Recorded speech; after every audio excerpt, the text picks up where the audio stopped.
এই যে দেখো আমাদের দুষ্টু বাচ্চাকে, ও সারাদিন সারা রাত উৎপাত করবে, রাত্রি 2টোর সময় ঘুমাবে, তারপরে বেলা 11:30 অবধি ঘুমিয়ে থাকবে।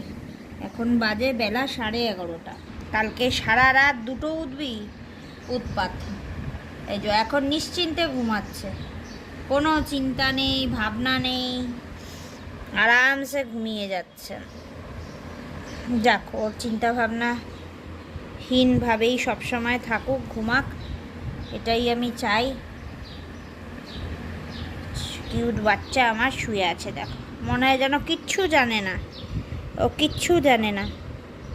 ঘুমালে মনে হয় যেন একটা ফুলের মতো আমার বাচ্চা শুয়ে থাকে। এই যে দেখেছো তো, উঠলেই শুরু হয়ে যাবে তাণ্ডব।